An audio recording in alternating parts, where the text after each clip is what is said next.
Good morning, and a warm welcome to your show, Sunny Mornings, Ocean Beach. I'm your host, Melissa, and it's Monday, July 6th. You'll be interested to know, 141 years ago, today in 1885, Louis Pasteur administered an experimental rabies vaccine to a boy bitten by a rabid dog, marking a bold medical trial that followed his laboratory work on germ theory and immunity. The successful treatment represented a milestone in preventive medicine and established the concept of vaccination as a life-saving public health tool. So now you know. And now, it's time for the Surf Report. Monday at Ocean Beach. This morning, it's looking choppy with waves at 2 to 3 feet. Conditions will remain similar through the morning, with the wind staying onshore at around 8 to 9 miles per hour. Expect the swell to pick up slightly to 2 to 4 feet by the afternoon as the wind increases to 15 miles per hour. Best time to ride is at 7 a.m. with the 2-foot outgoing mid-tide, when the southwest swell is 1.5 feet at 17 seconds, and the onshore wind is 8 miles per hour. The first low tide on Monday will be a 1/2 foot just before 10 a.m., followed by a 5.5 foot high tide at 5:15. The nearshore buoy in San Francisco Bar reads 60 degrees for the water temperature. Choppy conditions persist Tuesday with waves around 2 to 3 feet, as west winds reach up to 19 miles per hour. Wednesday sees some improvement, with fair conditions and wave heights building to 3 to 5 feet, especially in the morning. Thursday offers the best surf of the period, featuring clean conditions and steady 4 to 6 foot sets before winds pick up later in the day. This morning, it's cloudy and it feels like 57 degrees with 8 miles per hour wind. The sunset will take place at 8:35, and it will rise again tomorrow at 5:55. It looks like we're in for a mostly cloudy day, with a high near 58 and a moderate west-southwest breeze, around 10 miles per hour. If you're inland, it will hit a high of 61.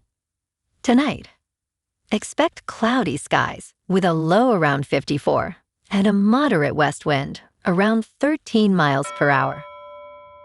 Looking ahead in the weather. This morning, it's cloudy and it feels like 57 degrees with 8 miles per hour wind. The sunset will take place at 8:35 and it will rise again tomorrow at 5:55. It looks like we're in for some mostly cloudy skies today, with a high around 60 and a mild breeze. Tonight, expect continued mostly cloudy conditions, with a low of 56 and light winds picking up a bit. Bonjour, food enthusiasts. This podcast is brought to you by Versailles Cafe and Pastries in Encinitas. Nestled on El Camino Real South, just north of Encinitas Boulevard, this cafe is a haven for culinary delights. Indulge in their amazing Eggs Benedict or their gluten-free crepes. You can grab a panini for lunch or just breeze on through to get your morning coffee. They are open every day from 8 to 5. So stop on by and don't forget to tell them Sunny Morning sent you. In local news, staff at Zuckerberg San Francisco General Hospital are seeking the public's assistance to identify a mystery patient admitted on June 29th.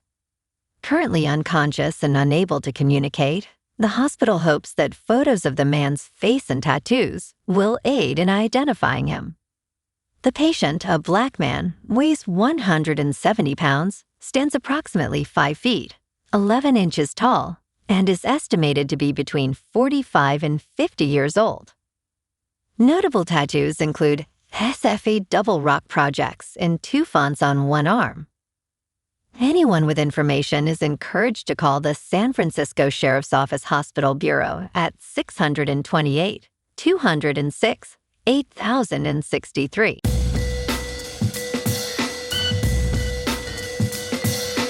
Now on to sports.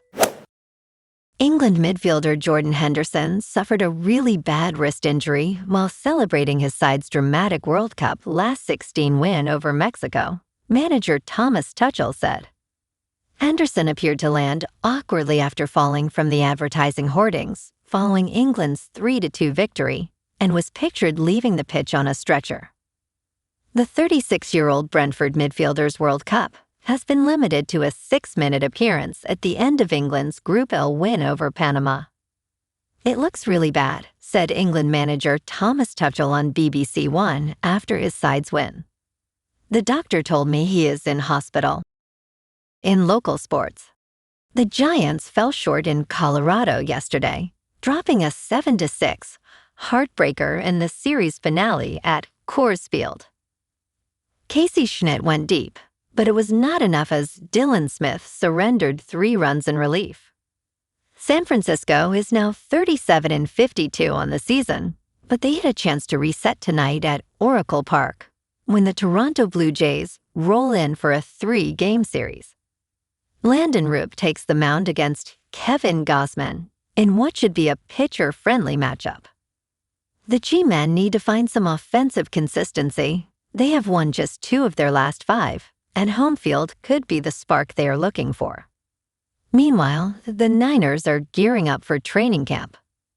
Rookies report to Santa Clara on July 18th, with veterans arriving a week later on July 25th. Kyle Shanahan his staff will get valuable time to evaluate young talent before joint practices, with Tennessee and the Chargers kickoff in August. George Kittle his recovery and managing rest days for Trent Williams and Christian McCaffrey will be key storylines as San Francisco looks to bounce back to NFC Championship contention. Over in the Bay, the Warriors made some key offseason moves. Kristaps Porzingis is back on a 2-year deal, and D'Anthony Melton resigned to keep depth intact.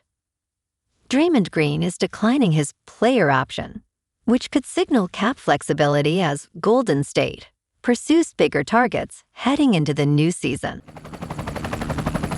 In top news, 7 countries in the Organization of the Petroleum Exporting Countries and its allies plan to increase their oil outputs modestly next month, bringing more oil online as fuel prices have fallen to levels not seen since before the United States and Israel's war with Iran. On Sunday, OPEC Plus announced that these countries would expand oil production by a combined total of 188,000 barrels per day in August. The participating countries are Saudi Arabia, Russia, Iraq, Kuwait, Kazakhstan, Algeria, and Oman. The group stated that they will continue to monitor market conditions and reaffirmed the importance of a cautious approach. In business news, Germany's savings and cooperative banks are rolling out crypto trading to retail clients, wiring Bitcoin into the apps of institutions that hold roughly 80 million customer relationships in a country of 84 million people. The Sparkassen serve about 50 million customers, and the cooperative banks another 30 million. Both groups dismissed the asset class as too risky just 4 years ago. According to Bloomberg, both groups are building in-house services rather than steering clients to outside exchanges. Easy Bank's main crypto platform already runs inside the VR banking app, offering Bitcoin, Ethereum, Litecoin, and Cardano. DecaBank is building an equivalent product for roughly 340 savings banks, with a phased launch later this year. In crypto movement, Bitcoin is up 6% over the weekend to about $63,000. Ethereum is up 15% to just under $1,800. And XRP is up 11% to $1.14. Moving on to a more local vibe. In our community spotlight on health and wellness, we are working with a national Pilates studio to bring you some free classes, so listen up. Check out Club Pilates, with several locations in the San Diego area. Pilates presents a comprehensive wellness approach, cultivating strength, reducing tension, and elevating mental well-being. Scientific research affirms its benefits. So now you can check out Club Pilates for a free class, with locations in Encinitas, Solana Beach, Oceanside, La Jolla, and more. Just be sure to tell them Sunny Morning sent you by. And now, back to the show. Let's talk tech. Some of the nation's wealthy are allowing artificial intelligence to teach their children instead of using traditional schools. They are investing tens of thousands of dollars for their kids to become beta testers for unproven technology. Companies like Forge Prep and Alpha School are charging families significant amounts to provide AI tutors and interactive workshops.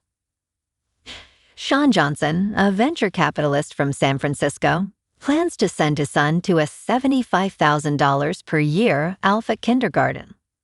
Concerns arise over the lack of evidence that these AI-guided schools are enhancing educational outcomes. Additionally, the exclusion of hot-button social issues from the curriculum raises important questions.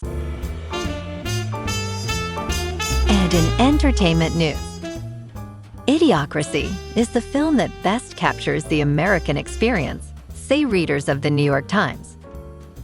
When asked to choose the best American film ever made, many cinephiles might select The Godfather. However, when the question shifts to which film most definitively captures the American experience, The Godfather ranks second. The New York Times recently posed this question on the country's 250th anniversary, and 3,000 respondents most frequently mentioned the lesser-known 2006 film Idiocracy. This science fiction film envisions the United States as an anti-intellectual dystopia, featuring Terry Crews as President Dwayne Elizondo Mountain Dew Camacho. According to the Times, some commenters expressed sadness over their choice, connecting it to their feelings about the country today, with several describing it as a documentary. The wrestling connection gained relevance when former President Trump hosted a mixed martial arts fight at the White House last month. Former Representative Adam Kinzinger remarked on X, saying, "If anyone defends Trump saying there will be a mixed martial arts fight on the White House lawn, never listen to them again." He compared it to idiocracy with an equally foolish president. Meanwhile, The Godfather remains in second place. Well, alrighty, folks, it's time for the quote of the day. And today, our quote comes from the French philosopher and writer, Voltaire. And he said, "The art of medicine consists in amusing the patient while nature cures the disease." And that's a wrap for this morning. You can check out our Instagram, YouTube, and TikTok for some captivating aerial videos with local news and the surf reports. Have an amazing day, my good friends. We'll see you tomorrow with another episode of Sunny Mornings, Ocean Beach.